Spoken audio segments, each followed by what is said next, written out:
You know, some numbers in sports are just different. They're more than just stats.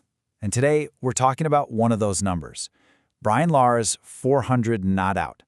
This isn't just a cricket score. It's a legendary moment that's taken on a life of its own. A story of unbelievable pressure, endurance, and pure, raw defiance. So let's start with a big question, one that really frames this whole thing. Can a number actually become sacred? Can a score, a statistic, become so iconic that it almost feels wrong to try and break it?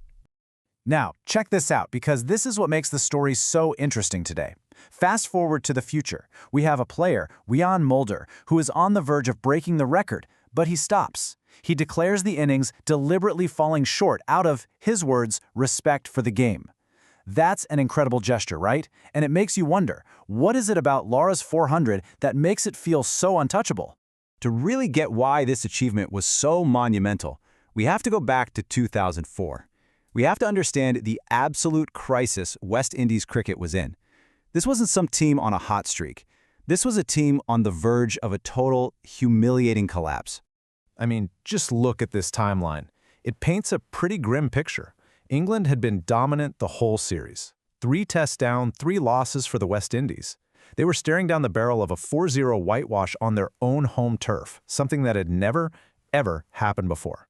The pride of Caribbean cricket was at rock bottom.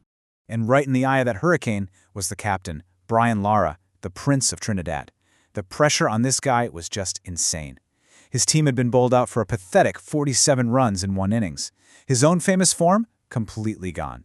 And, as if that wasn't enough, his own world record of 375 had just been snatched by Australia's Matthew Hayden a few months earlier. People were calling for his head, demanding he resign as captain. So, with all of that swirling around, the team failing, his captaincy in question, his record gone, how on earth does someone respond? Well, this is how.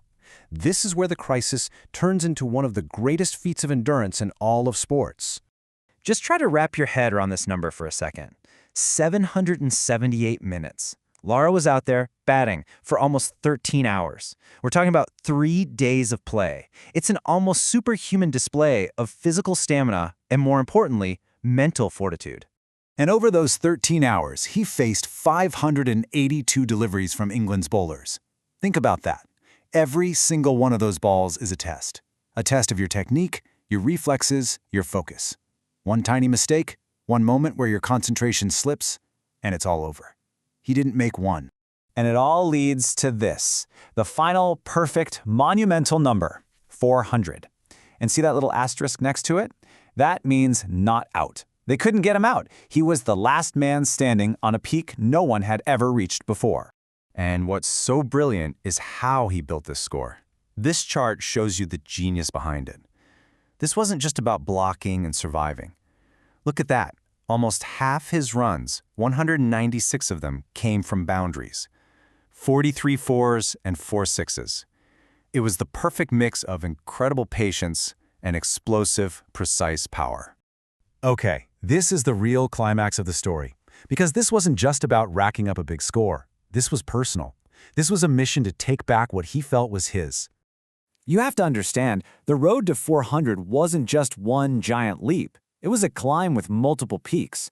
First, he had to beat his own ghost, passing the 375 he'd scored 10 years earlier on that exact same ground. Then, he had to take back the world record from Hayden by passing 380. And only then, with all that history reclaimed, did he push on into completely new territory to reach that immortal number, 400.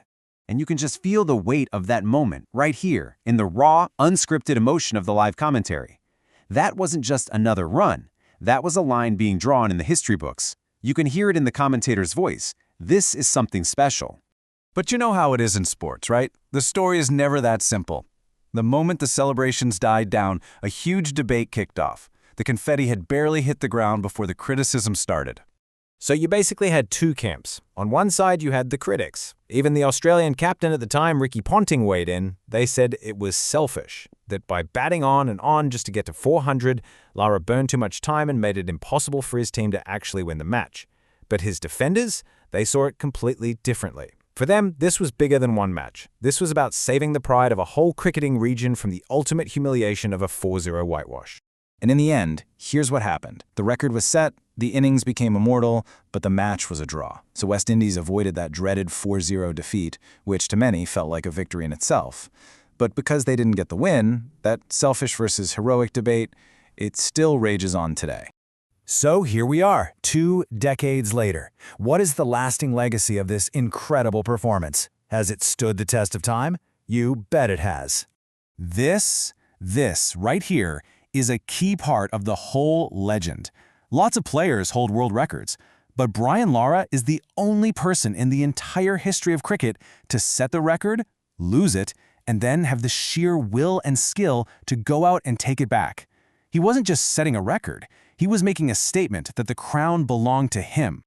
And this chart just puts his dominance into perspective, doesn't it? It's incredible. He doesn't just have the #1 spot, he has #1 and #3. He's literally sandwiching the guy who briefly took his record. That's a kind of greatness at the very top that we just haven't seen from anyone else. And that brings us right back to where we started. After all this time, after inspiring a new generation, after seeing players actually stop short out of respect for it, has Lara's 400 become something more than just a number? Maybe some achievements, born out of that much pressure and defiance, just transcend the game. Maybe they become symbols of what humans are capable of when their backs are against the wall.